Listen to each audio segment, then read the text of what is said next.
soundproofing curtain just fell down. We're still trying to learn how to do this here on episode 5 of Archers of Horror. Mm-hmm. I'm Eddie D, my co-host Rusty. Happy to be back. I think the fans demanded more, so here we are. On this podcast, we watch every horror release from Arrow Video, and this week our film is The BURBS, released in 1989, directed by Joe Dante. What were you doing in 1989? I was graduating 5th grade, and I was well on my way to discovering the neuroses that define me as an adult. So 1989 was the pinnacle of your life. No, 1989. No. 4th grade was the pinnacle. 5th grade, I started to discover like the things about life that really bothered me. Do you have any examples of that? Well, it's the year I became very aware of death and of that we're gonna die someday. But I was living it up in 1989. Really? What were you doing? I don't know. What does a 9-year-old do? I was skateboarding and partying every day. Let's just be clear that those were like skateboards from Toys R Us. You weren't hanging out with the Bones Brigade at that point. I wasn't hanging out with the Bones Brigade, but I did have a good deck. I was riding on the Tony Hawk board, so. Oh, well, there you have it. I still was a poser. I'll admit that I still was a poser, but. Rusty, what did you think of The BURBS? I loved it. I loved everything about it. Really? I watched it twice and was entertained both times. I was looking into this film and I saw that it has quite the robust fan community, and Joe Dante says it's the movie that he gets asked about the most by far. Yeah, I did see that as well. I liked it, but I did not love it. And there's a few little things that held it back, but also I have to say it was one of the most entertaining movies that we've watched. It flew by. Mm-hmm. I did think that you were not going to love it for some reason. So I'm curious to see. I'm curious to see what your issues are with it. And I think the fans are as well here on Archers of Horror, episode 5. I'm probably going to be heavily criticized for this, but I actually think it's a better film than Gremlins. Wow. I know. I completely disagree. I knew you were going to disagree. Where do you rank this? Is this your top movie so far in Archers of Horror? Yeah, easily. Wow. Better than Blood hold Rage. Back. Better than Blood Rage. I will say it's better than Blood Rage. I will not say that. I still rank Blood Rage number 1. It's not cranberry sauce, Artie. Wow. Blood Rage. It's gonna take a lot to knock off Blood Rage, which is the signature movie of Archers of Horror. It's not cranberry sauce. I was just going to tell you, I like the BURBS so much. You know those like pop like Funko figures that everybody loves? Mm-hmm. I am sitting next to my brother Theodore pop Funko figure right now doing this episode. Wow. I didn't even know that they made one of those, although I guess they make them of everyone, so. They don't actually. I don't think they make them of any BURBS characters yet. Wow, that was a lie? That was a lie. Wow. But if out of all the awful ones they make, they should make a Brother Theodore one. Yeah. When you said everyone loves those pop figures, I was like, don't you hate those? Well, they're apparently still pretty popular, right? They must be. Although, I really don't understand how they can sustain so many different random figures, I want to know who's buying like the really random stuff. Because I assume it's for kids, right? No, not at all. It's for the adult collector market. Man, I'm so out of the game. I don't even know who they're for. I just ordered a new toy today. Go on. Candyman McFarlane Maniacs, movie Maniacs. I can't believe you bought that. Now, my big question to you is, how much did you pay for this figure? $89.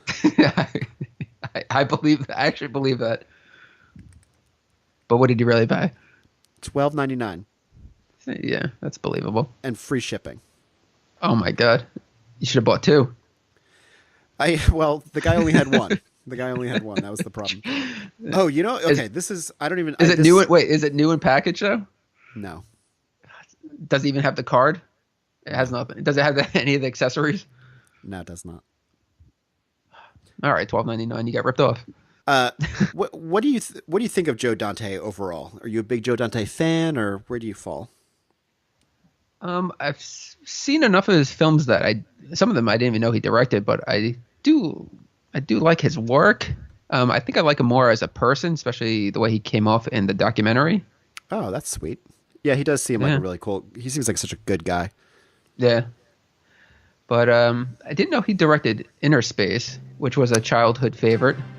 Yeah, I remember hearing an interview with Joe Dante about Inner Space where I guess a lot of things went wrong, and he said he kind of blames that, I think, for his career kind of going downhill a little bit.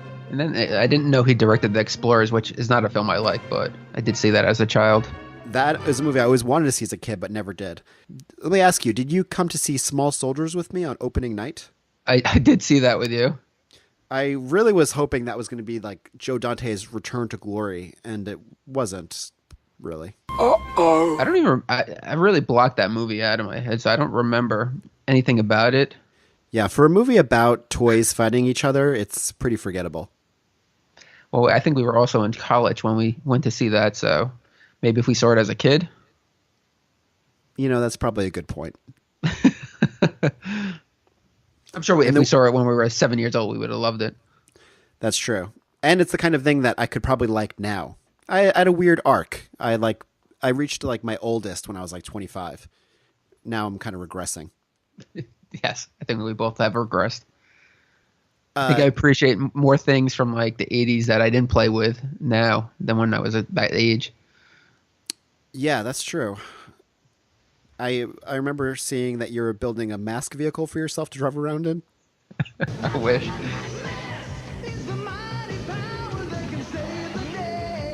I feel like Joe Dante could have been a fucking legend, and he basically is, but, he clearly had some down years. I don't even think Joe would say that he didn't have some down years.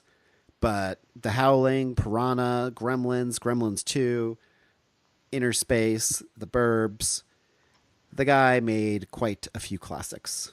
Yeah, I feel like when you mentioned Joe Dante, it felt like he's a much bigger director, and then I'm thinking of his work, and it's not that vast as far as films he's made. So I think I give him more credit than what he's done. Wow. It's a name that was very synonymous with big directors when we were kids. It's interesting growing up when you're like in a director's prime like Joe Dante, because he was like another Spielberg to me, and kind of like up through the Small Soldiers period, I was always like, oh, when is Joe Dante gonna like have his next great movie? All right, so let's get into The Burbs. The cast and crew. We already talked about Joe Dante. The first crew member I'm going to mention is Jerry Goldsmith, who is doing some of his best work in this movie. Really? You think so? I know there's one scene in particular that they were going for something and he couldn't achieve that. Do you know which scene I'm talking about? No, which scene are you talking about?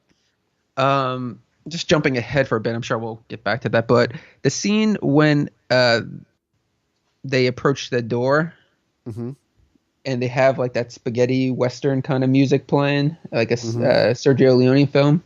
Yeah. And where they all zoom in on the faces of each character. Yeah. Jerry Goldsmith cannot achieve that. Wow. So they had to actually pay for the licensing on the other. I don't have my notes in front of me, so I don't know which film they use, and I'll eventually find it. I can imagine him not achieving that, because I noticed during this film, I thought to myself, Jerry Goldsmith has a very identifiable style. Like if you think of Poltergeist,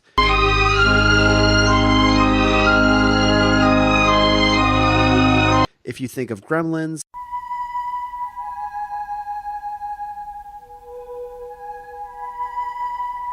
if you think of this movie,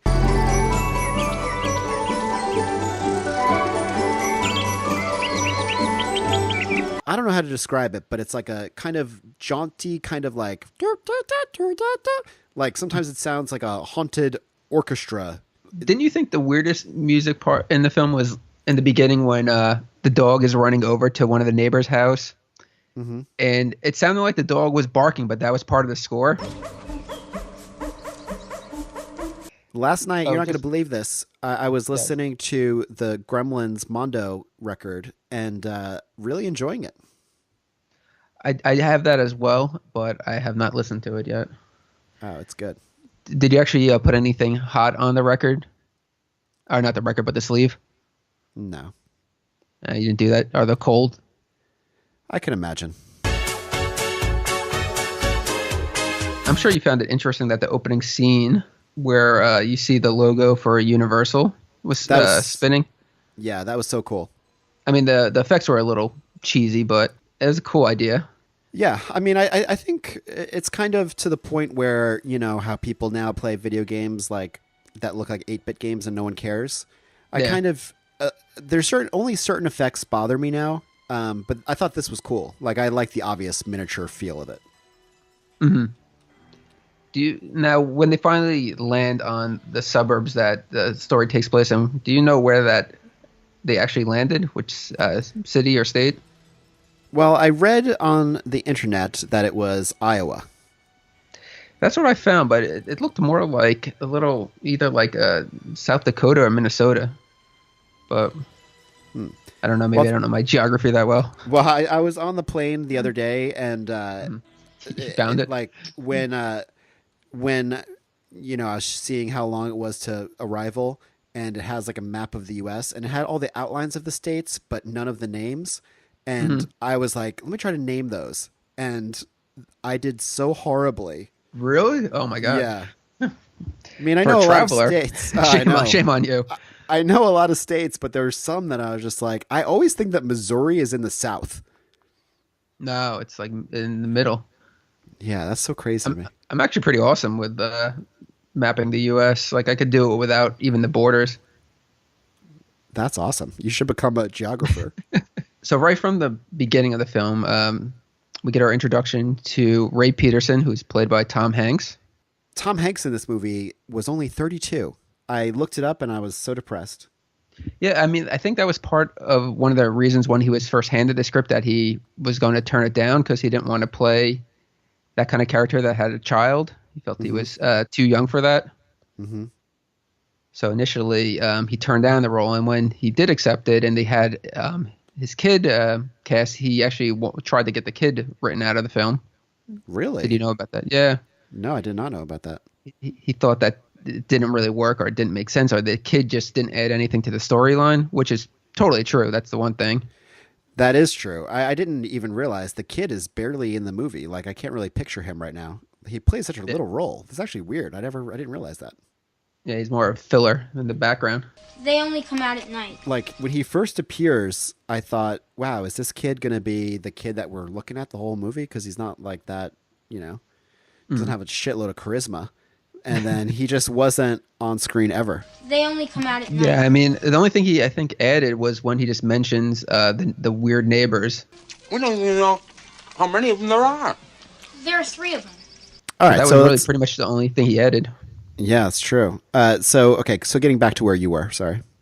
Well, Tom Hanks, I mean, have you seen a lot of Tom Hanks films from the 80s? Were you a big Tom Hanks fan? My favorite film of all time is Mazes and Monsters. I know that's not true. I have spells. I'm going to fly. No, I saw all Tom Hanks movies in the 80s, and we had a whole different relationship with movie stars back then when you were a kid, and like a different, like you start to like Tom Hanks, and then you're like, oh, a Tom Hanks movie is out, and you would see it. Yeah, I feel like I love Tom Hanks in the 80s. Like I think one of my favorite movies from the 80s is probably Bachelor Party, which I saw at a very young age, which I probably shouldn't have. But I felt like he always kind of played the same as that character in the 80s. Mm-hmm. Like you knew you were always going to get one of those like the Tom Hanks outbursts where he's just shouting, and of course you get one of those in this film, actually a couple times. That's great. But overall, I mean, I liked his character. That's great. I did too, and it's kind of notable for how he's of course the star, but it's definitely more of an ensemble. I love how this movie starts from the opening scene and then it's already going. If this were a movie by Britt Marling and Zat, I can't remember the guy's name, but if this were a movie made by the people who made the OA and Another Earth and stuff, it would have ended in the first scene.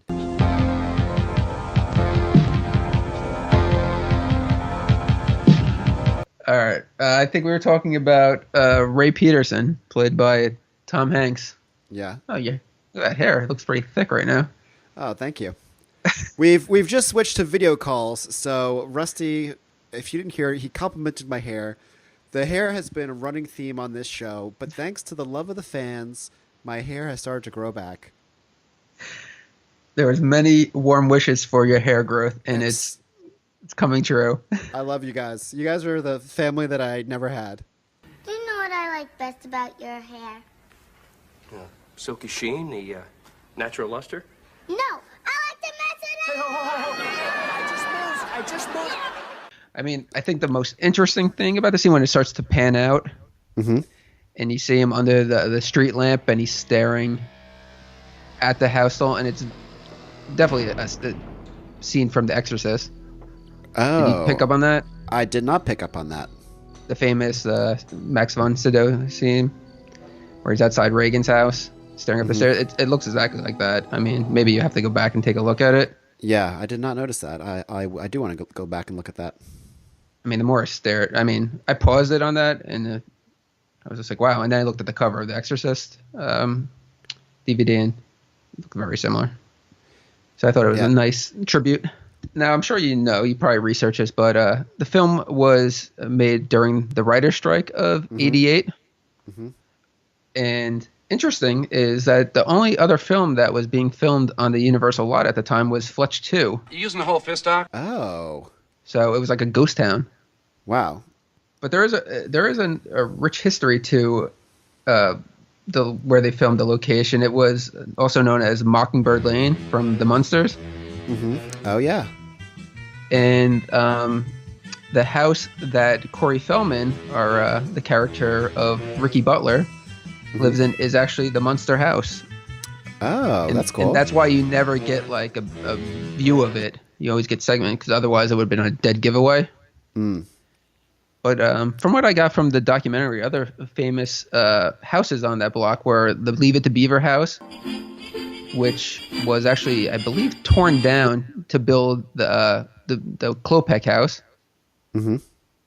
And the house that the old neighbor, played by Gail Gordon, Walter Sesnick, that is the house from Desperate Housewives. I never watched that show, so I don't know.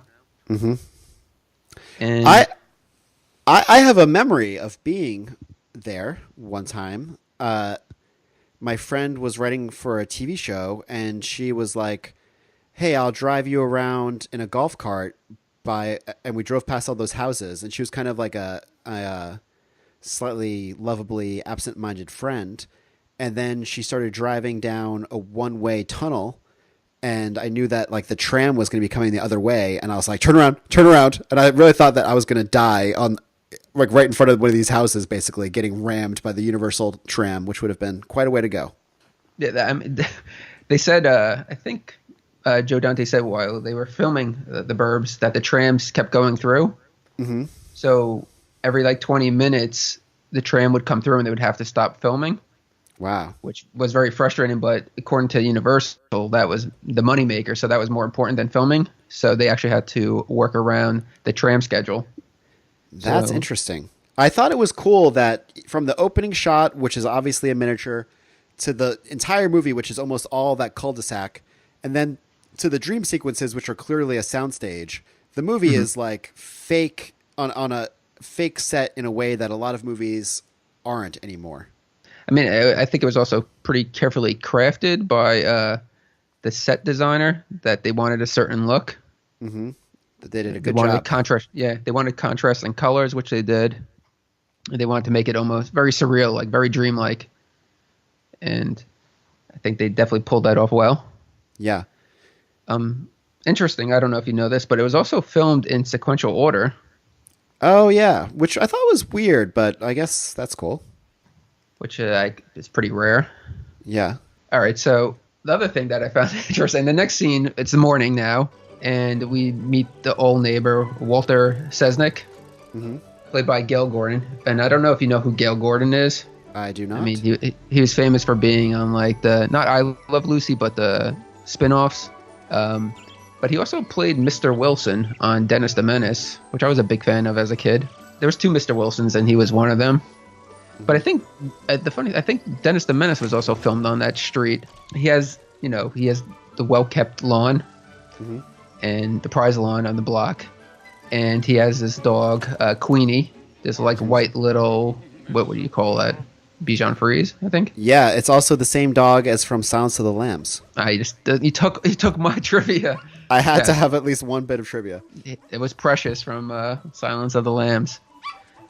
But anyway, so he lets his dog go, Queenie, and it just goes and shits on one of the neighbors' lawn. And I like the whole thing that Ray's just watching all this happen from his window. Oh, this was great. And it's so very relatable because I'm sure you watched your neighbors and thought how weird they are. No, they think that I'm weird. For instance, So your neighbors are watching you? Yeah. For instance, there's a moment in a few minutes where the actor who played Malachi, what was his name again? Outlander! We have your woman!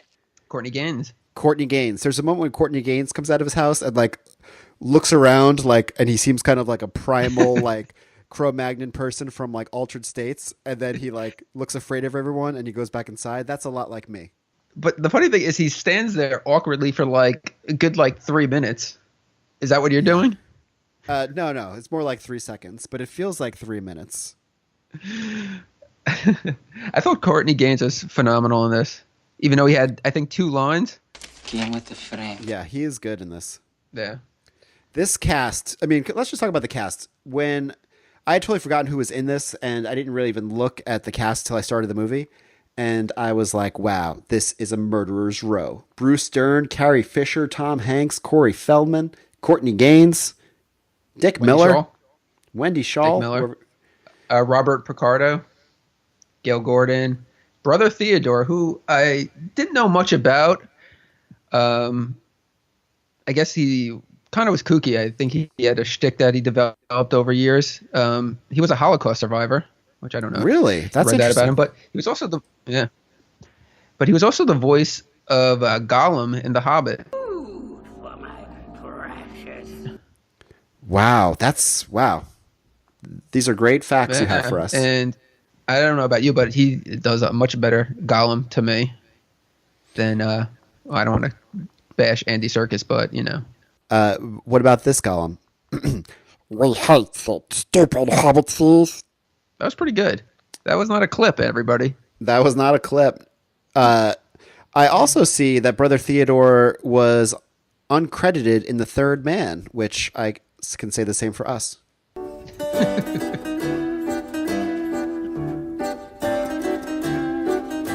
Next neighbor is Ricky Butler, played by Corey Feldman.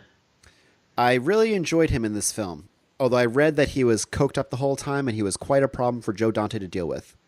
He was a problem for a lot of people, and Wendy Scholl had some things to say about him. Really? Go on. She pretty much said that he had porn stars on the set where eventually he had to be told not to bring them around. Mm-hmm. He also had Michael Jackson's pet chimp, Bubbles, come to the set often, and he became such a problem. He was leaving feces in Corey Feldman's trailer and destroying it, so he had to be removed from the set permanently. Actually, I think Joe Dante actually banned Bubbles from the set. Yeah, I read that. That was funny. I want to like Corey Feldman, but like in the documentary, he comes off so egotistical. Yeah. I don't think you watched the documentary, but basically, I mean, he's talking about how like he didn't want to do this film because he thought he outgrew doing like ensemble cast films, that he thought he was bigger than that. But since it was such a good script, he decided to do it, and he thought he had more lines, so he's kind of bummed that he wound up with less lines. But he says the 2 biggest lines, I'm just going to jump ahead, are attributed to him. One of them is about the pizza dude. Pizza dude! Do you know about that? Wait, he improv that line?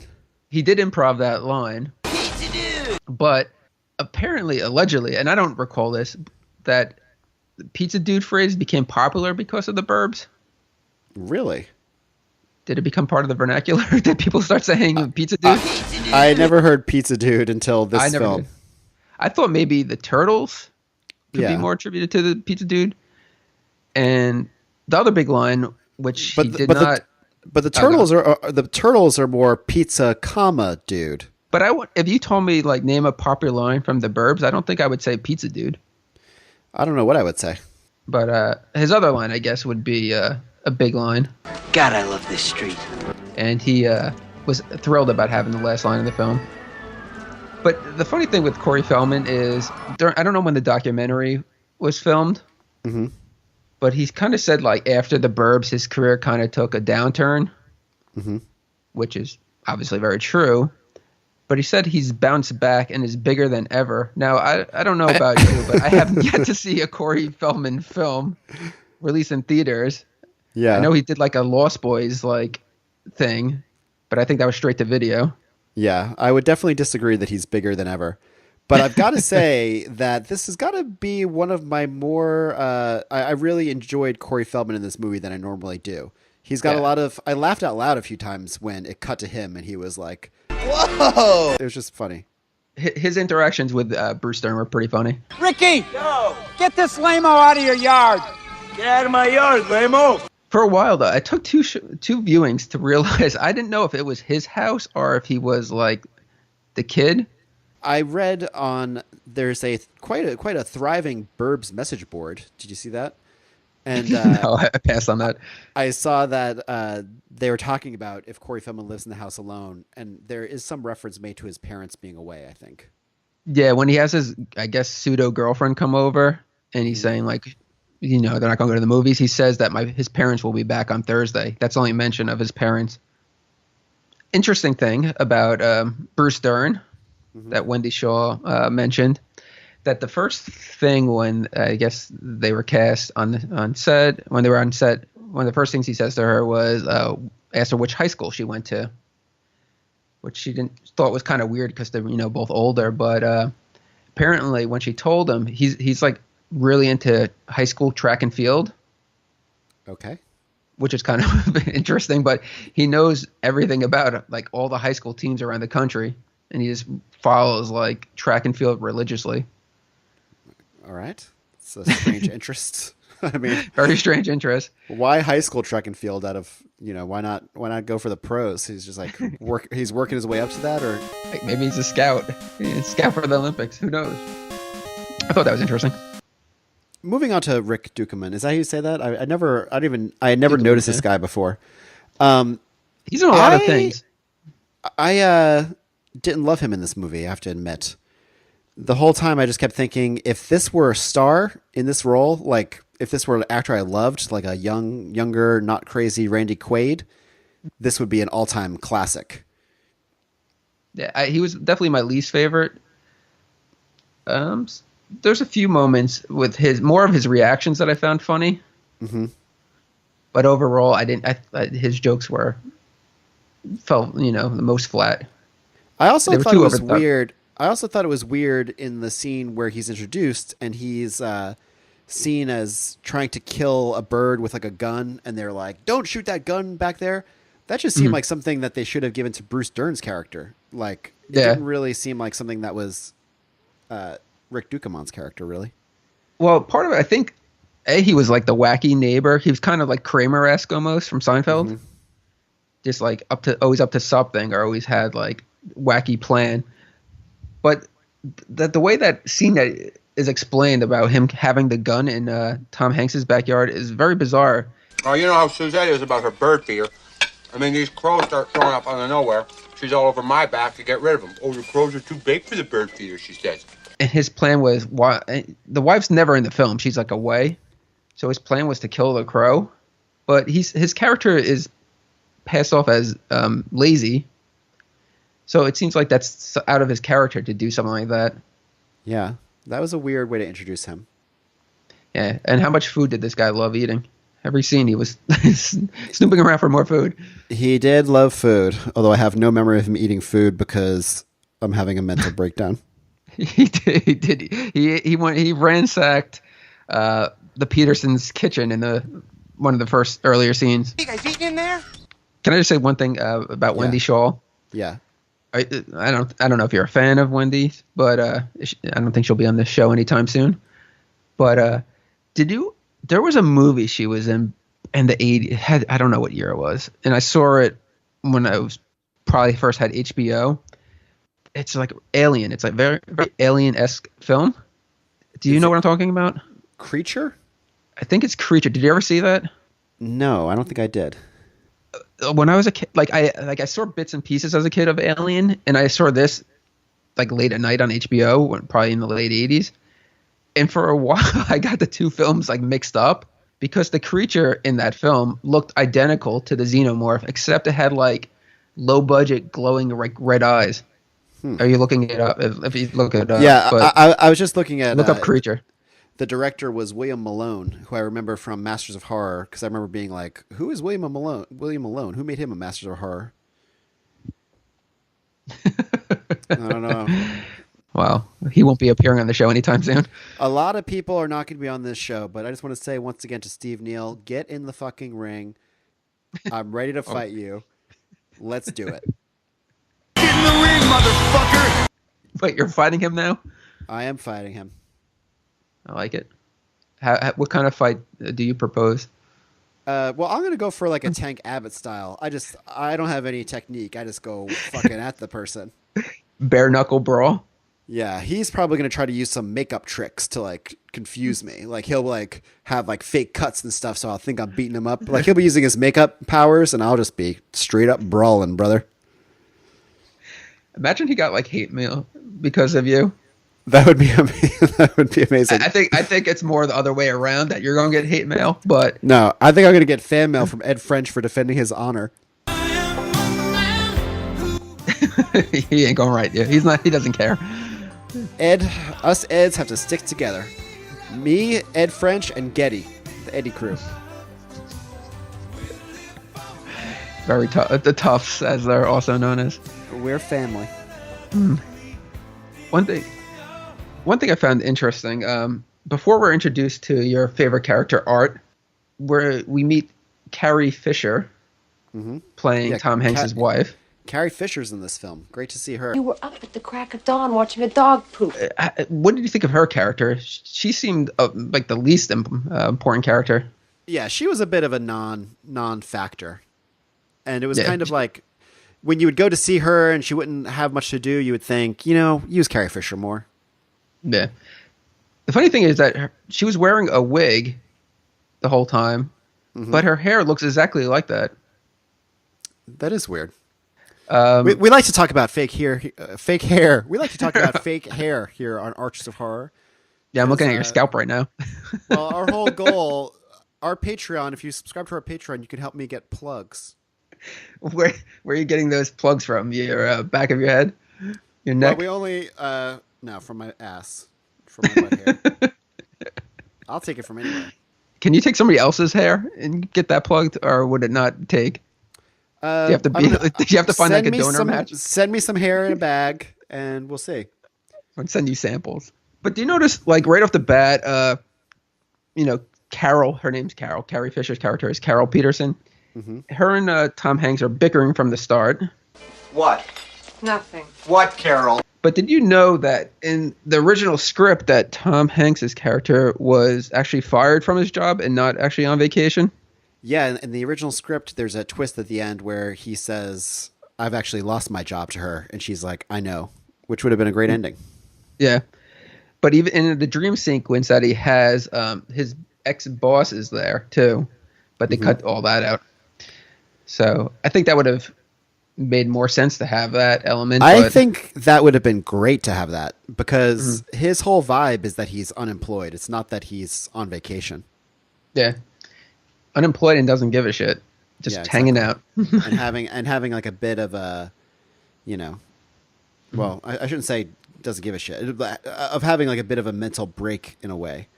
But anyway, so as they're bickering and they're walking around the house, how excited did you get to see that box of Gremlin cereal? I didn't notice that. You didn't know what? It was proudly on display. I think Joe Dante framed it just so people would see it. Well, that's funny you say that because thanks to Matt from Dinosaur Dracula, I have a piece of Gremlin cereal in a little plastic bag. Did you have Gremlin cereal as a kid? I remember getting it once, but I don't think I ever got too into it. I feel like it was like every cereal that came out that was like the novelty, like, trademark cereal from a film. They all tasted the same. It was just that like corn taste. Yeah. Do you remember like the Mr. T's and the C-3POs? They all had the same taste, and I'm pretty sure Gremlins tasted just like that. I think that was made by Ralston, which I think were more of the novelty cereal brand. I think they were the kind of the LJN of cereals. That's bad.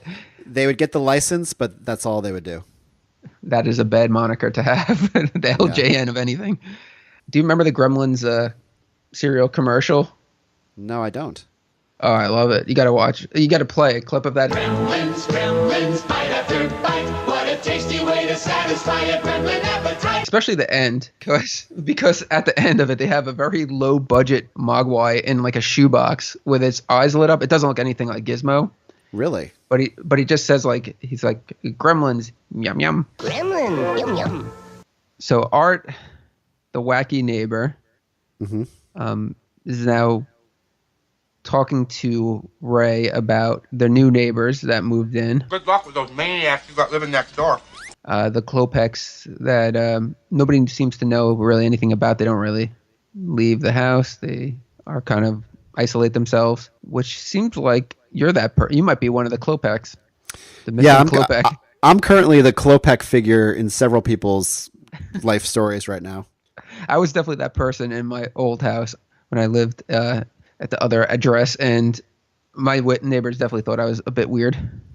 My main behavior that makes me feel that way is that my building has a doorman, and it's just so exhausting to have to greet someone every time you go out and inside, go in and out.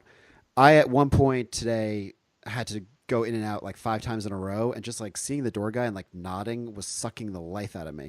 Warrior, bad. What were you nodding about? Just like, hey, like you have to like acknowledge. He always looks at you. You should just put headphones on and pretend you're listening to something. Oh, I always do that, but you still got to have that little bit of a nod. When you saw the Burbs as a kid, what did you think of Bonnie, especially gardening in her outfit? I don't recall what I felt about her. The weird thing is, I remember seeing the Burbs as a kid and feeling basically the same way I feel now, which is that I like it but don't love it. That's what you're bringing to the table.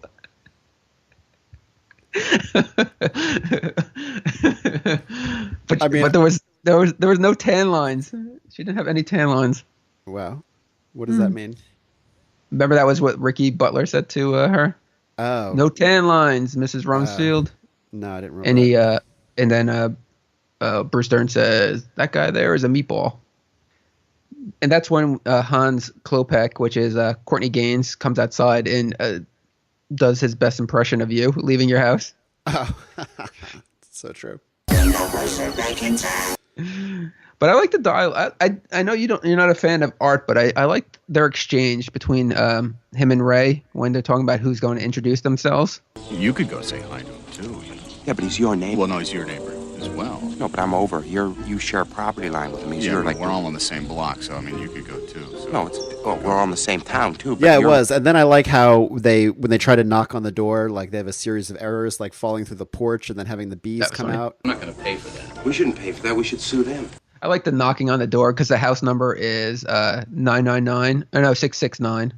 Mm-hmm. But then it turns to they knock on the door and the last 9 turns into 666. A few scenes later, when they're talking to the other neighbors about everyone sharing theories about the Klopeks, is that the name? Yeah, Klopeks. I thought it was totally crazy that Ricky Butler, Corey Feldman's character, references the movie The Sentinel. Did you ever see the movie The Sentinel, Mr. Peterson? Oh my, yeah. I was shocked. I had to tell Jen about that. I had to explain to her what the Sentinel was. Yeah. Yeah. You want to explain what the Sentinel is? Yeah, the Sentinel is, what year is that from? I would say late 70s. Yeah, and it's a movie about a woman who moves into an apartment, and it's kind of like a Rosemary's Baby. There's a lot of like creepy old people. Really, all I remember is some creepy old naked people, but that's all I have to remember because that was a pretty creepy part. Well, basically, the person that moves in becomes the sentinel that's watching the gates of hell, make sure they don't open. Mm-hmm. And that's where they open from in the apartment. But Ricky Butler makes a reference to that film, which I thought was pretty cool. There's a scene when, if you recall, when Art is explaining the history of the town they live in. It was a night just like this that it happened. I guess a child that went crazy, snapped and killed his family and left them in the basement during the summer, and the stench filled the and his name was Skip. And as they're telling that, Ricky says to them that since the Klopeks moved in, there's a stench of death in the air. Mm-hmm. And that and so Ray's at this point, Ray's growing more concerned. This is where he's starting to get a little suspicious. And Ricky says, the stench is right under your nose. And as he's saying that, he turns to Ray and, screams and scares him. And the joke of Art says, he jumps back, and Art says, jump a little higher, Spudweb. And for some reason, I thought about you when he said that. Oh, yeah. I should tell the fans out there that I've got a vertical leap of 3 inches, and Rusty really enjoys that. But, well, you're quite the opposite of Spudweb, because if you remember, he won the slam dunk competition. Oh, yeah. It's interesting that speech is in the movie because it's so similar to Phoebe Cates' speech in Gremlins about her dad coming down the chimney as Santa Claus and them finding the dead body after noticing the smell. So you're saying Joe Dante recycled material? I thought it was a reference to that. Did it definitely seem like it was a reference to that? Well, there was a writer's strike, so a lot of it was improvised, so maybe it was a reference to that. Do you remember the scene when they're Tom Hanks and Carrie Fisher are trying to put the whole Klopek thing behind them and just enjoy their evening Jeopardy show? Mm-hmm. Did you notice the freaky cereal that Tom Hanks was eating? Oh, what was freaky cereal? That was another cereal back then, around that time. I think it was another Ralston cereal, which obviously didn't last long on the shelves. But they had different wacky characters. Each flavor, I guess, was a freaky. Mm-hmm. And they had corny names like Ham Hose and Snorkeldorf. Snorkeldorf. But I remember, I'm going to name my son Snorkeldorf. Snorkeldorf, they call me so handsome and pretty. But I remember having the magnets. I don't know if they were mail away or if they came in the box, but on my parents' fridge, which I thought they were cool. But I don't know about this. But look up Snorkeldorf, the freaky, and see if he looks like to you. The creature. Do you remember from Fifth Element? The Zorg had that creature in his drawer. No. Do you remember that? No. You're typing. You're fucking this all up. But the Snorkeldorf kind of looks like that. Hey, all I'm going to say is the Snorkeldorf is much cooler than your My Pet Monster shirt. So you should get a shirt of Snorkeldorf made up. Maybe I will. Be ahead of the curve. Imagine that in 2 years from now when people are wearing a Snorkeldorf shirt, you could say I had one of those 2 years ago. Well, I could say that about most trends, to be honest. Watch out, ladies.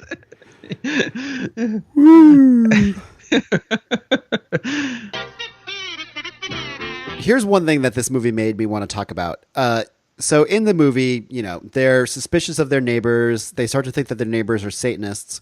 Now, I don't know if this reminded you of what it reminded me of, but on Long Island, there was a very infamous house known as Hell House, where everyone believed that Satanists lived at this house in Massapequa, and it was the thing to drive by this house and gawk at it. And there were all kinds of legends about what was in Hell House and what was in the backyard. For instance, I'm sure we've heard different. What did you hear was in the backyard at Hell House? I heard from many different sources that animal sacrifices took place in the backyard. Mm-hmm.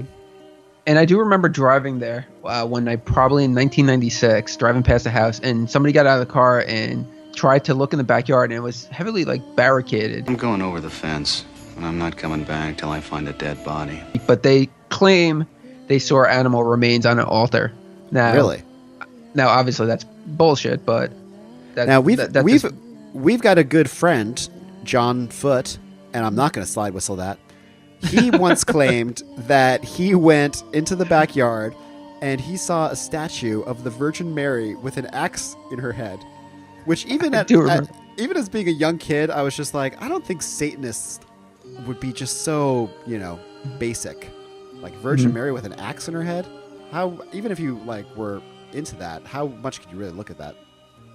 I've actually also heard that that inside the house there's many secret passages and secret rooms, but there's also booby traps. That there's a legend that a kid broke into the house, and they never made it out because they went into one of the horror rooms, which makes me just think that they're just pulling it from H.H. Holmes, one of the first serial killers, which had the House of Horrors or his Hotel of Horrors, and I'm sure people pulled from that. But well, it's funny that you mentioned people pulling stories from other things, because we used to always go to, there's a lot of notably kind of haunted places on Long Island, but so many of them really clearly borrowed their storylines from horror movies. I remember someone telling me that Mount Misery where was that? Syosset or Huntington? Somewhere up there. I think it's Syosset. Someone was like, oh, this place is really fucking scary because once there was a kid and he had some developmental difficulties and he was swimming at the camp's pool and he drowned and the counselors didn't help him. And I was like, that's Friday the 13th. His name was Jason. That can't be the story of this place. But at the time, you wanted to believe. Do you remember there was an overpass? There was an overpass on Mount Misery Road, and you were supposed to hold your breath under it, as you went underneath it, because if you breathed in, the legend was that you would commit suicide.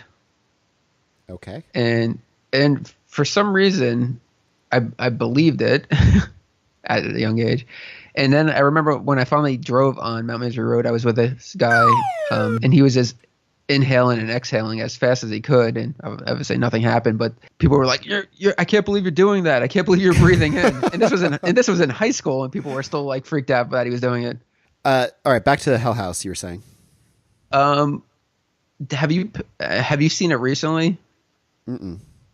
Because now it's it's the opposite. It's now the House of God, where they have Virgin Mary statues in the windows, and they have Bible quotes and stuff. Really? They're really trying to shed that negative image.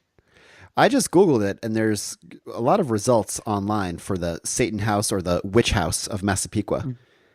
And it's pretty crazy because just imagining, I think it'd be cool to make a short documentary about these people who live in this house and what they've gone through over the years. Because I remember on Halloween hearing that there was a line of cars to go by. It was like a traffic jam on that street going by. I did like this scene when there's Ray, Art, and Mark, the military guy, are kind of trying to spy on the Klopeks at night. And Mark brings out one of his military gear, it's infrared scope. Snipers use it for night vision. And they're looking through, and it's they're not really saying anything. But it reminded me, did you growing up ever have spy toys? No, but I always wanted them. There was a company that manufactured spy, to be the young spy, be a young James Bond. I don't remember the company. Was this called Spy Gear, or was it something else? There was a toy line called Spy Tech. Is that one? Spy Tech, yeah. But it was pretty crappy, right? Yeah, it was pretty crappy. I mean, it was stuff for kids. And I remember right around the time that Spy Tech came out, there was a news story on Channel 11 that was about a spy store in Brooklyn or Queens or somewhere. And it was you can really get spy equipment at this store. And I was always wow, if I went to that store, I could get the real shit, a little camera, all this. And it's just funny imagining how primitive that stuff must have been. I mean, I remember I thought this was going to change my life. I thought I was going to be a Hardy Boy solving mysteries a summer when I got the sunglasses that had the rear view mirrors in it. Mm-hmm. So did those work at all? They did, but what did you really expect to find as a kid, as like an 8-year-old riding your bike around the neighborhood? Like you would look behind you and you would just see like a car coming down the street. So if anything, they were more of a safety product. I think I wound up probably becoming a little more paranoid with this stuff, just because I thought, like you said, there was like that piece on the news about the spy like store that had the spy gear. And I just like always kind of had that 80s paranoia where I felt probably people were spying on me, even though I really had nothing that was interesting. But I probably wound up like, the scene at the end of The Conversation. Oh yeah. I always think about that. I always think about that scene. I mean, I think I could definitely have gone in that direction, just like dismantling my parents' house, just looking to find it being bugged. I did that looking for my phone earlier. I just utterly tore apart my apartment. I was like, "Where the fuck is it?" It was It was in my bathroom cabinet. I don't know why I put it there. You always had a habit of putting possessions in strange places and losing it. I have always hid things from myself. It's really crazy. There's still things that you never found. Yeah, that's so true. I once stole. It was a very drunken night. No longer drink. Very drunken night. I took all of Justin's shit out of his wallet, and immediately forgot where I hid it. His credit cards, his license. Immediately forgot it. We went to another bar that night, and I just remember when the bouncer was like, ID, and just took out his wallet and was like, what the fuck? Why is this so light? And then you open it and there's nothing in there. And I was just cackling. And the next morning, Justin was like, bro, you got to remember where you put my stuff. And I was like, what stuff? And he's like, I can't believe you forgot. We looked everywhere. We never found it. And then years later, I feel bad for Justin. He had to get all new stuff thanks to me. Wait, he never found the credit cards or anything? He never found. He had to get a new license, new credit cards, new everything. That's one of my great sins. And then baby-proof the house. Years later, we were moving out, and I found all of his stuff when I randomly opened Tony Hawk's Pro Skater 3 for PlayStation 2. I just remember a time being at your old house, and you hid weed on yourself. Oh my god! And then you were looking all over the house for it, and you couldn't imagine where you put it. I don't think you ever found it though, did you? I never found the weed. My parents had moved to Brooklyn. The house was vacant, and it was during the financial crisis, so we couldn't sell the house. So the house, if you can imagine, was completely empty except for my childhood bedroom, which was basically preserved. And that's a weird image. And this weed was lost somewhere in the house, and we looked everywhere for it. Everywhere. I kept thinking it was in like a kitchen cabinet. Yeah. But it wasn't there. You were like, oh, it has to be behind this thing. And it wasn't there. I had this paranoia that it was going to be my parents' last act leaving the house. They were going to find the weed and be like, this is how it ends.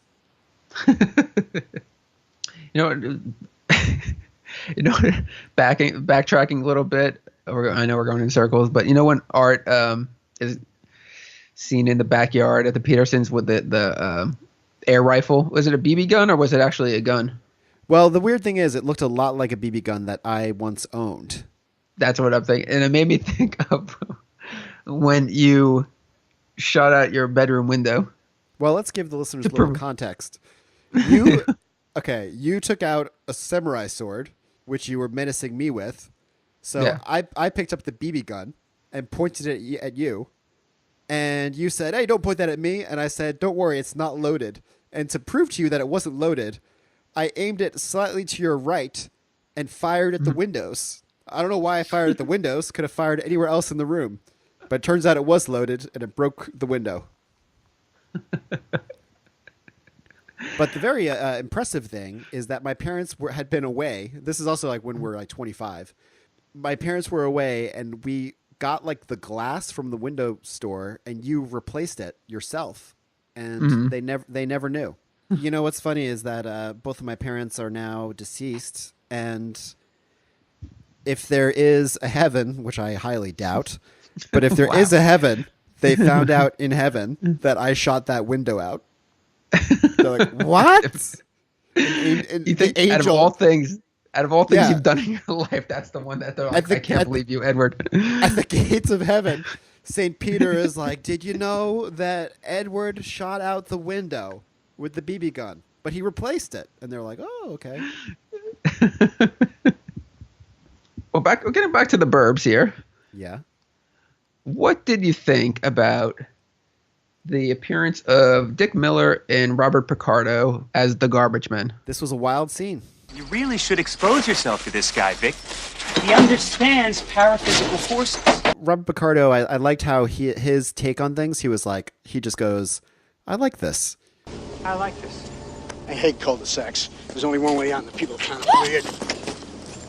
The interesting thing, though, did you know that the line that I think Robert Picardo says, that the Supreme Court ruled that a person's garbage is public domain the minute it hits a curb, is actually factual? Really? So you could legally go look in your neighbor's trash if you want. I had to tell you, I remember being a little kid, and my dad was running for the school board, and a rival candidate used to steal our garbage. They were legally allowed to do that. And I won't say who the candidate was, but it was... Wow, shit, I do know that. Wow, the trash man himself. Yeah. Now, What have a you life. ever gone through anybody's garbage? No, and I never would. I wouldn't either, but have you ever done anything where you did some kind of reconnaissance work? Especially for any crushes. Do you ever do any kind of lurking? No? Besides your standard internet kind of lurking that probably most people do, and even that to a very, I have to say, to a very mild level. What about you? Like, not lurking, but I definitely wrote my fair share of notes. Oh yeah, and have placed them in lockers. This is a great topic because in the film, pretty soon to the movie, can we jump to the scene where they leave a note under the door? Yeah, we could go wherever you want with the film. I think most people are familiar with the Burbs, that we don't have to explain we're everything. We're not going to crawl scene by scene, especially since it's 4 a.m. now. And but there's a scene where they put I forget what was the purpose of the note again. They were saying like they're onto you, or what were they saying? Yeah, Art and Ray had nothing to do with this, but Art and Mark came up with a plan that they wanted to out them. Sorry, Burp. Ray and Art want to out them and say they know what they've done. And so they put a note underneath the door. All right, so I've actually got 2 stories about putting notes underneath in doors and lockers. And you said you've done your fair share of that? Yeah, and mine were just loaded with grammatical errors, so I'm sure the girls definitely have thought I was crazy or, not very bright. Mm-hmm. What have you done? Well, wow. I was in 7th grade. I still had a huge crush on. Don't edit that out. I was determined to make her my love. So I remember I don't know why I randomly got detention, but I got detention, and in detention I wrote her a love note. And I decided to put it in her locker.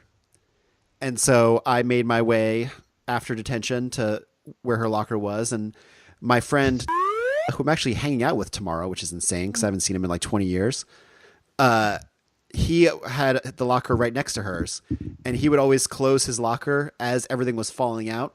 And so there'd always be like a bit of canvas from a bag and like papers and shit. So I came to that locker and I put the note into the locker next to it. Then I happened to That's a risky move. I just have to say that's a risky move. Well, you'll see what happened, because the next day I'm getting to school. I'm totally nervous, but I was pretty early. And a kid who was in our grade who, I don't know how to say it, had some developmental issues. He started opening the locker, which I thought had been hers. And I was like, whoa, whoa, whoa, whoa. This is your locker? And he was like, yeah, buddy, this is my locker. And I was like, oh no. I was like, I saw, and I didn't know what to do. I still feel bad about this. Like, I don't know if I'm going to leave this in or not, but I was like, hey, some kids wrote a note and they put it in your locker, like, and the note is like making fun of you. And he's like, what?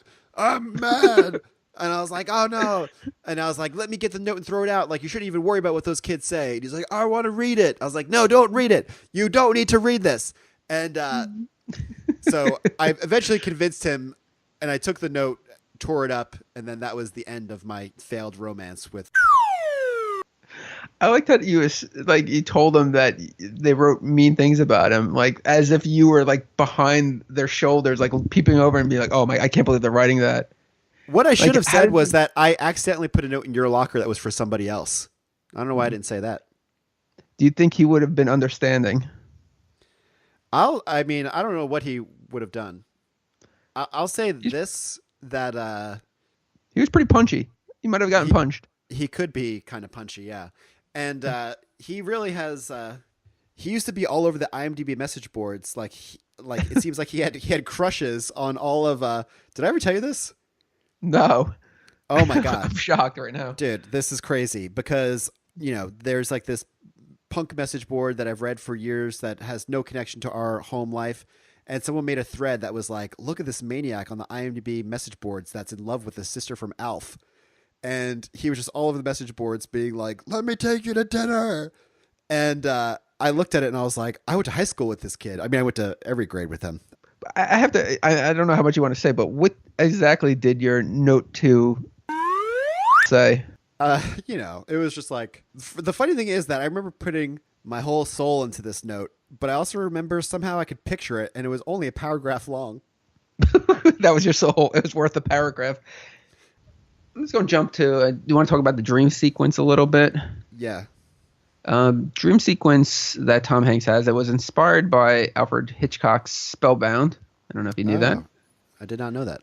But in the dream, I like that he's like, it's night and he's like sitting on his bed and he's flipping through the channels and it's just a string of horror films on. Mm-hmm. I had to look up. Did you know what horror films were playing? I mean, the two were pretty obvious.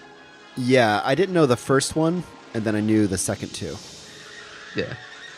If you didn't know the last one, then shame on you. Well, remind us again what those were, because I have no memory. All right. The first film, which I didn't know either, I had to look it up. It's called The Race with the Devil. Oh, cool. The next one is Texas Chainsaw Massacre 2. Oh, yeah. I remember thinking, I was like, oh, I can tell that's part 2. I wonder if I can impress Rusty with that fact. And then the last film was The Exorcist. Oh, yeah. It's like a revelation. You just like, what? That was The Exorcist? I watched this once last night and it's already a blur. The weed's not helping. It's not. Nah. And so he has this dream sequence, and it starts off where he's walking down the stairs in his house, and a chainsaw comes through the wall, which is made of cardboard. Mm-hmm. And I mean, very Texas Chainsaw Massacre-esque, and cuts through his family portrait that's hanging on the wall, and it divides him between him and his wife and kid, which is more symbolic to the fact that he was fired and his marriage is crumbling, which we see throughout the film. But they drop that storyline, and I guess in some sort of suburban nightmare, he's being tied down to a huge barbecue grill. But anyways, with the dream sequence, it ends with him waking up in the morning with Mr. Rogers playing. Uh-huh. And I kind of like how it started, and then where he's going to bed with all the horror film images and wakes up to something so like, child-esque, which he's kind of in a childlike state at that point. Yeah. And they definitely did like a big juxtaposition with the daytime feel and the nighttime feel of the location.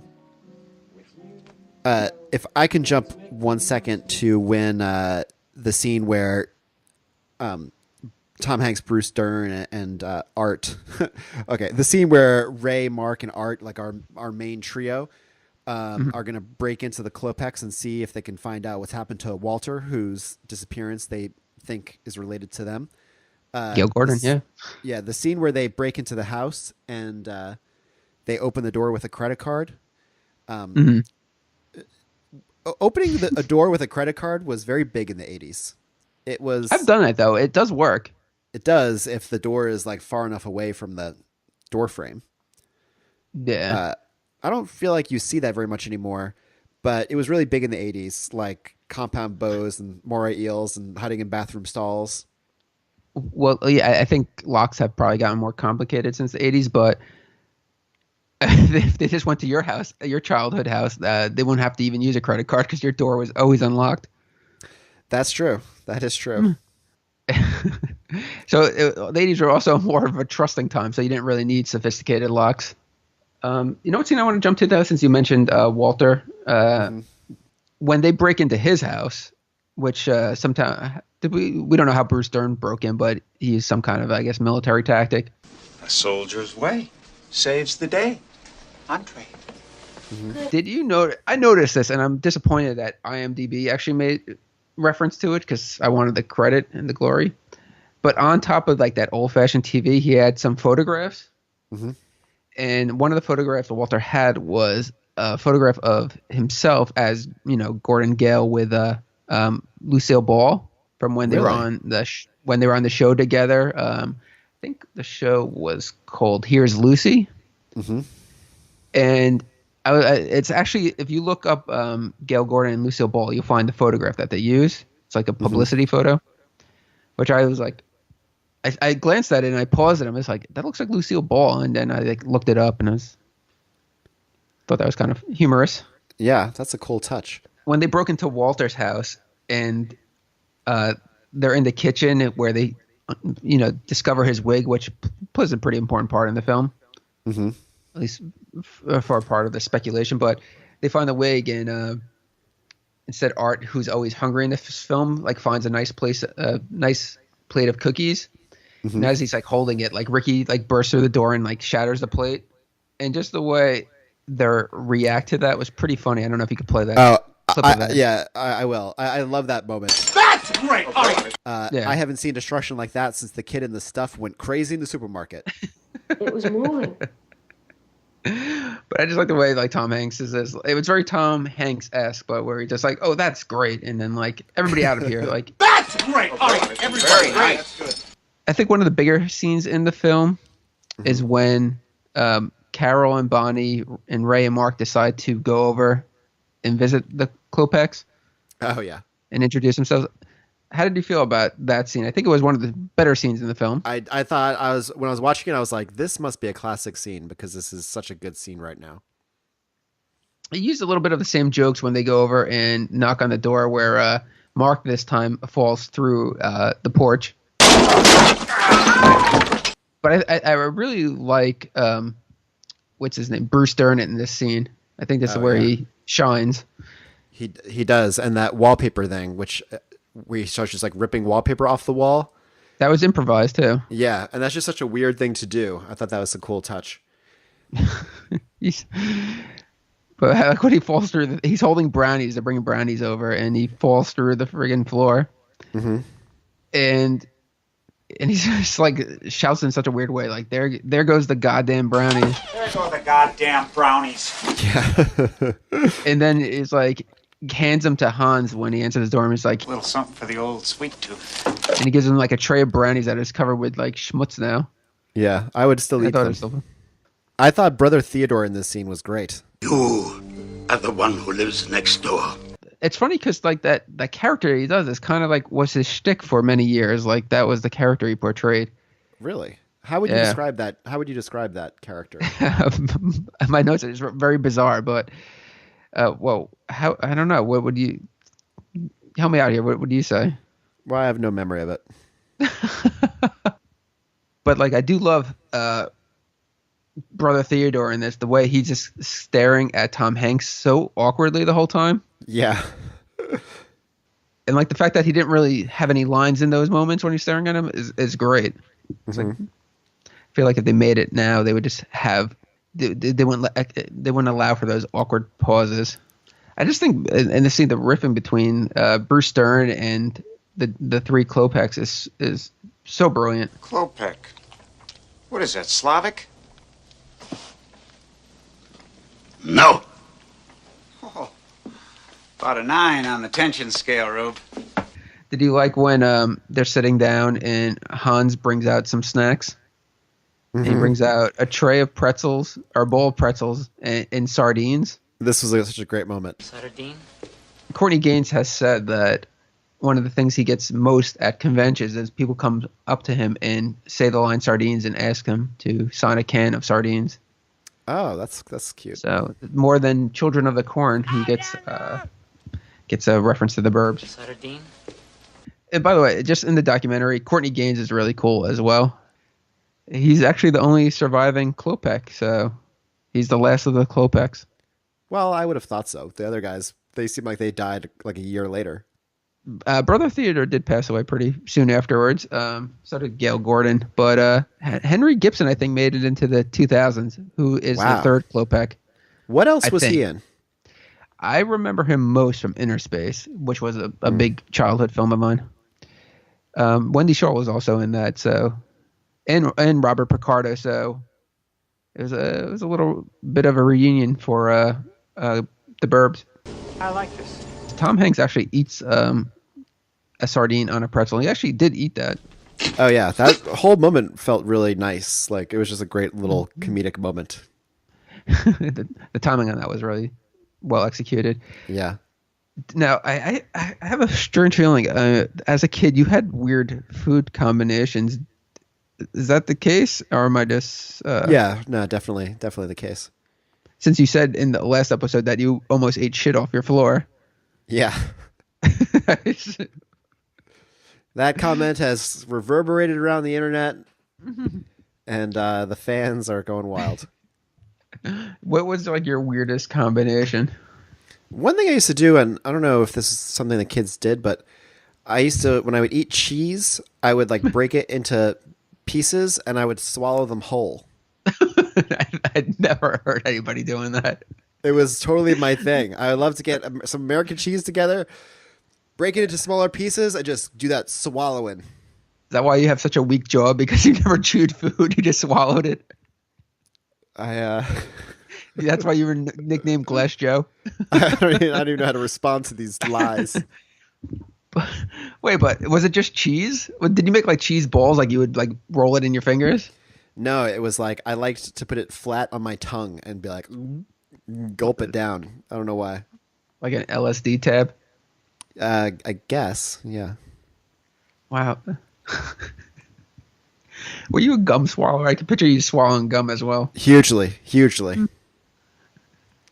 I swallowed gum and I lived with like tremendous guilt that followed me around everywhere where I was just like, well, too bad I'm going to die because of that gum.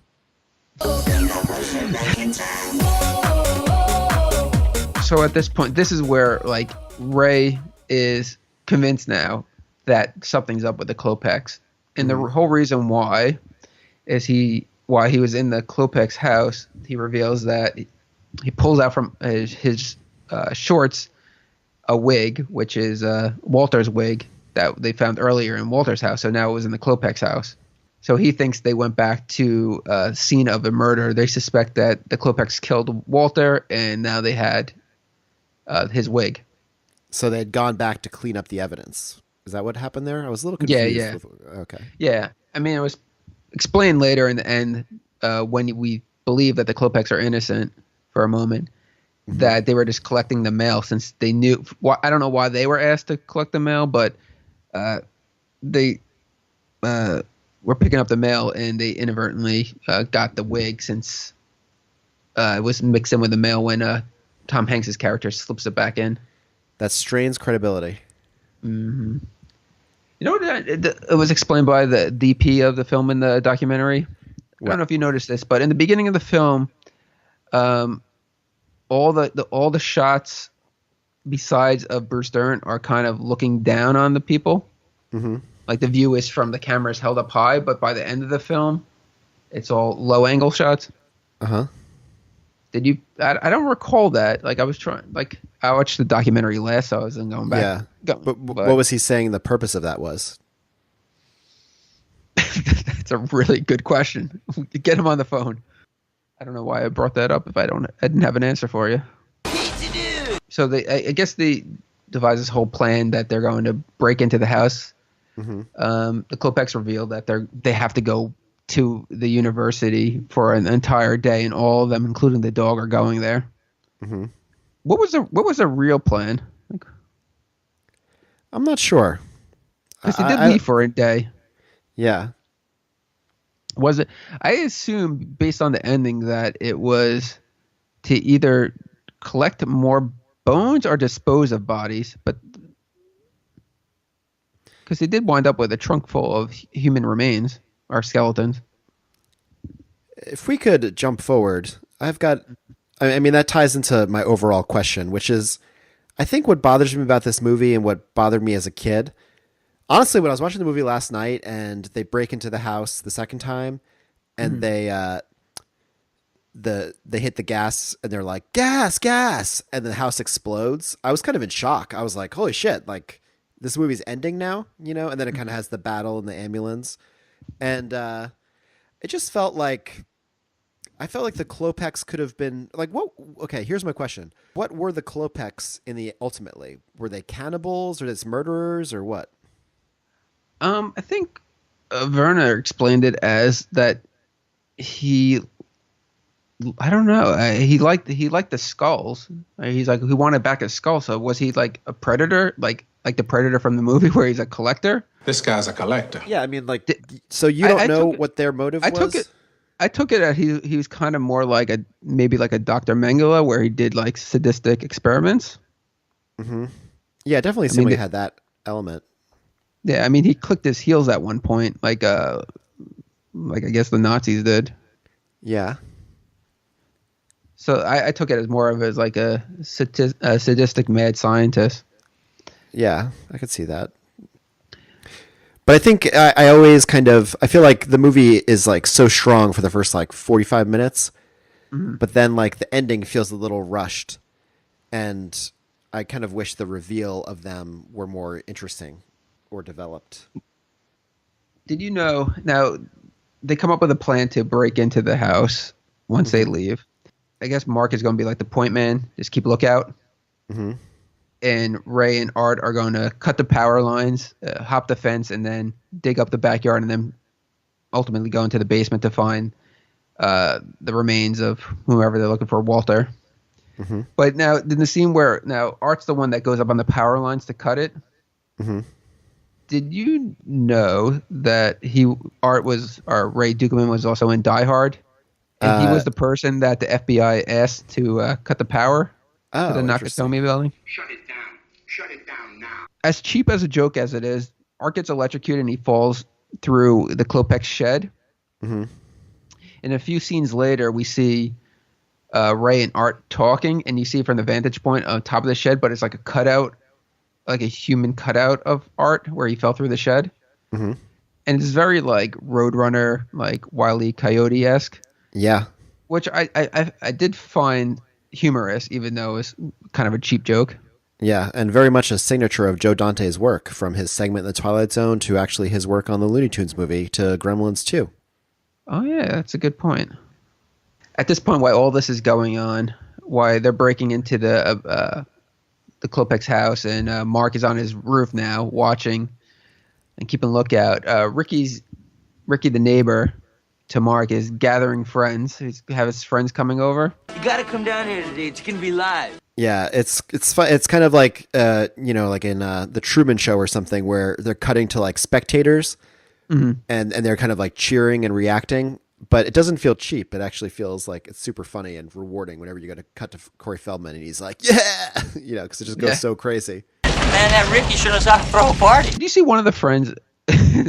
Clearly a much older actor, the guy with the blonde hair who was oh yeah, that hair that was left on him. How convincing was he of a 17 or 15, 16, 17-year-old? He was very reminiscent of Mark Soper as a teenager. He really was.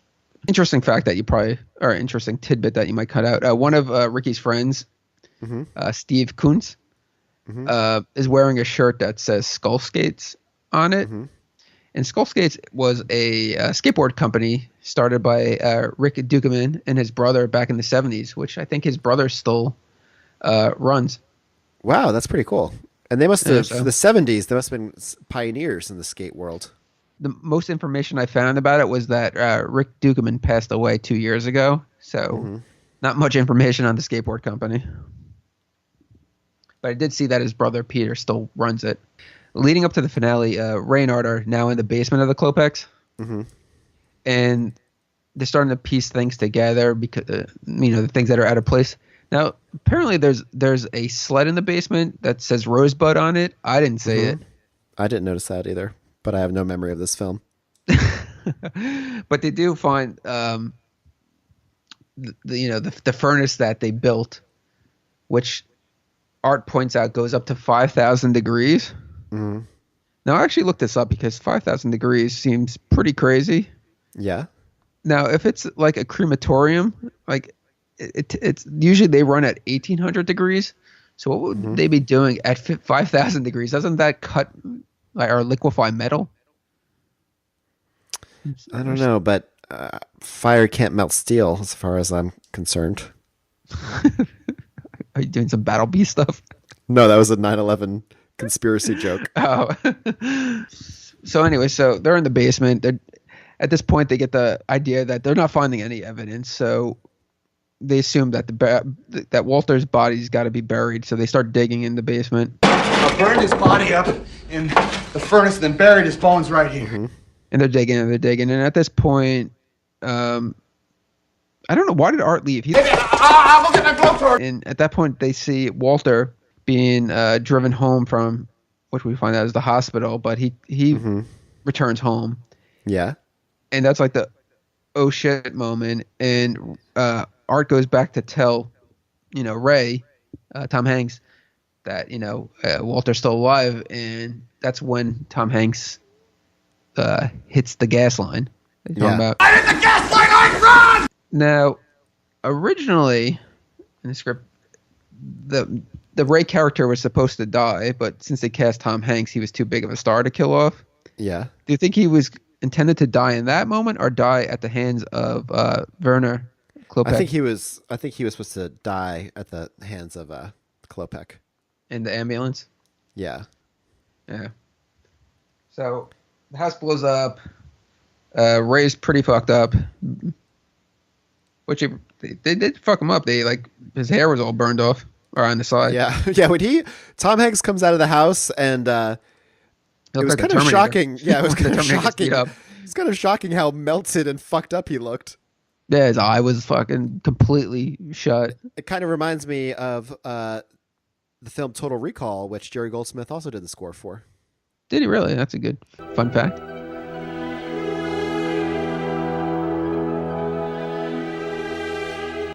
Why did it remind you of Total Recall? Because he kind of looked like Dean Norris from Breaking Bad in Total Recall, the guy who's, got a lot of nerve showing your face around here, Hauser. Thanks, Tommy. Yeah. Locals talking. Guy's a fucking asshole.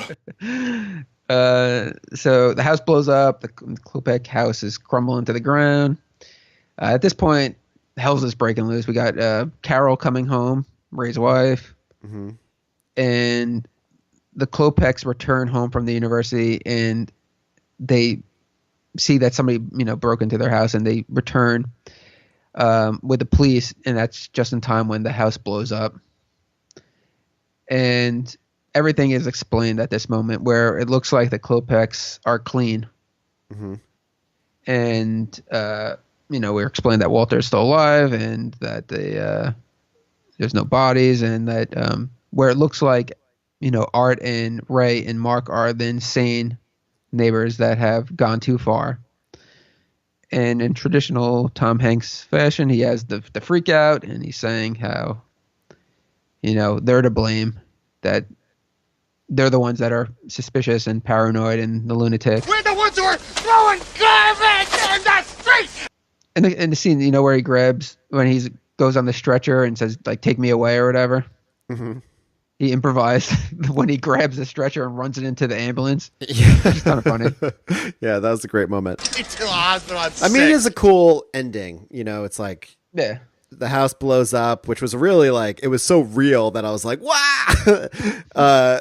And then, Tom Hanks looks like a mutant. Then he has this funny moment in the ambulance, and then in the ambulance, there's the twist where we realize that the Klopeks actually are evil. Well, in the documentary, they did say that there was other intended endings that they wanted to go with, but they didn't. One of them was that when they opened the trunk and revealed the skeletons, it was actually going to be the garbage men, so they were the next victims. That would have been cool. Yeah, or they were going to be cheerleaders, and at this time, apparently in the news, there was a lot of stories that cheerleaders were being abducted. Mm-hmm. So it was going to be a reference to that. But yeah, the skeletons in the trunk was actually an add-on where they actually reshot that because that was not intended to be the reveal. Oh, interesting. Yeah. Initially, I don't think that the whole Werner thing, when he gets into the ambulance and he reveals everything to Tom Hanks, I don't think they were initially going to do that. I think it was going to be more vague without an explanation, and then that's where I think Tom Hanks's character was going to be killed off. Ah, interesting. I still think it's definitely vague in the sense they never explain too much. Mm-hmm. Like you said, we don't know exactly who the Klopeks are. Yeah.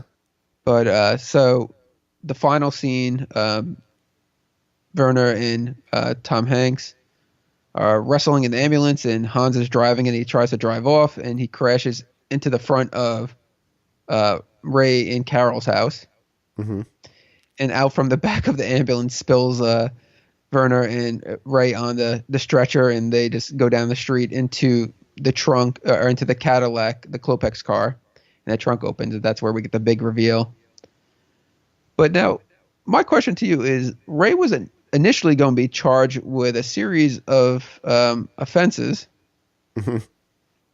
but once they revealed that the Klopeks were the murderers, he's vindicated to some degree, but he still should be charged with all those things, right? It's so funny because I always used to think about that as a kid. Like, are you just like off the hook then for everything else? He does use the line that he's going away, but I think he meant it in the sense that he's going on vacation. But maybe that's vague. That maybe it means he's going away to prison. I don't think so. I think it meant vacation. Well, can we disbelieve? Yeah. And I don't know how much you don't remember the film that well. But like the news crew shows up and they're interviewing Art. Mm-hmm. How much did he sound like Dan Aykroyd in that scene when he's doing the interview? Yeah, he did sound like Dan Aykroyd. I think the message to psychos, fanatics, murderers, nutcases all over the world is... That sounds like Dan Aykroyd, right? Yeah. So, and then that's pretty much wraps it up. Klopeks are arrested, and the last line... Ricky looks at the camera and says, "God, I love this street." God, I love this street. I was thinking like he loves the street, but after all that, he like what else is going to happen? Like that's the end of his show. Like the way the film ends, kind of the same spectacle ends for him. Yeah. Well, you have to think about movies that almost every movie is probably the most notable event in someone's life. So like. So many characters in movies must spend the rest of their lives just being like, man, I can't believe that day I almost got killed by Michael Myers. Still, that's crazy to me. The guy had a mask, a knife, Jesus. And the friends are like, God, this again? I just have one more thing I want to say about a scene in the end of The Burbs. Please do. Do you remember when Hans was trying to make his getaway? Hey! Pinocchio! Hans like slips and falls. Like in a weird way, it seemed like a natural slip, where he's on the grass. He's like slips on the grass and winds up on his back. And as he's getting up, Bruce Dern comes running over and yells like, "Gotcha!" But he slips on the grass too and falls into him, knocking Hans down again. And it seems like they did several takes, and that one really happened, like where they both fell, but they left it in because it worked and it was funny. Do you remember that? No. Well, if anybody remembers it, shoot me a message. All right, is that The Burbs? Is that a wrap on The Burbs? I got a couple other things. All right, just a couple fun facts. Joe Dante said that it was not received well by the critics. Yeah, I remember this movie coming out and it being kind of definitely not the classic that it is now. Yeah, I mean, then he quoted too because this one he says has stuck with him all these years, but he finds it funnier now. New York Times, wrote a scathing review saying that The Burbs is as empty as a movie can be without actually creating a vacuum. The ring, motherfucker! So that's pretty harsh stuff. Pretty harsh, and it's so funny looking back on things like this because it's like, why did they feel the need to pick on the Burbs? Yeah, there was a lot of shit that came out, I'm sure, in 1989. Oh yeah. He said, Joe Dante, I mean, I don't know if these are interesting things. I just picked it up off the documentary, but he said a lot of people were confused about the tone of his films, especially this one, because he kind of skated the line of horror and comedy, and that went over people's heads. Yeah. Which, he believes it works better nowadays, but then it was like, even though it was the 80s and coming off the 70s, it still kind of threw people off. So I checked out the alternate ending. I don't know if you didn't get a chance to watch that because you didn't get the Blu-ray. No. And the alternate ending totally didn't work for me. Basically, I'm glad they didn't use it, but same thing. Ray Peterson is on the stretcher in the ambulance, and Werner Klopak comes in the ambulance. Mm-hmm. But instead of revealing everything, he just immediately gets tackled, and they immediately start wrestling over that I don't know what it was, that serum or poison that was in the syringe. Mm-hmm. And for some reason, Art and Carrie Fisher are walking over to the ambulance, and they just open the back door and they see what's going on. And then Werner turns to everyone, the camera just kind of smirks and says sometimes I get a little carried away. And then Werner is just arrested. And at that point, Ray's saying that he feels awkward about everything that happened. And the neighbors are just talking. And then the Rumsfields, everybody kind of goes back to normal, where the Rumsfields just say, let's go get it on. It's turned me on, this whole thing. And Art is just trying to make plans with everybody. Let's go bowling. Let's do whatever. And then it just does the God, I love this street again, but instead the police car that got the spire that fell through the hood, that just drives off or is towed off by a tow truck, and that's pretty much it. And that was a very flat ending. I also tried to watch the work print. Yeah. Which was I made it 5 minutes into it. That was incredibly difficult to watch because the score is horrendous in it. and B, it's so friggin' grainy. It's watching a bootleg of a 1970s film, a low budget 70s film on a bootleg. Oh yeah, times I've tried to watch work prints, they always look like such shit that you can't watch that. Yeah, awful. But overall opinions, what's your feelings about The Burbs? I liked it, but I would definitely say that it's number 3 of the 5 movies we've watched below Blood Rage and Vamp. Fair. Tough but fair, I'll say. I like I said, I loved it. I like that. See, it's one of those movies. I love things that there's still mystery to it. You could walk away still saying there's still questions that you don't know, and I love that kind of ending because we don't know who all the bodies were. We don't know why they were killed. And there's never a clear motive. We don't know much about the Klopeks. They may remain a mystery. I recommend it. So if anybody hasn't seen it, go check out The Burbs. Hopefully they checked it out before listening to this, or else it probably doesn't make much sense. Pizza dude! Yeah! All right. See you next time. See ya.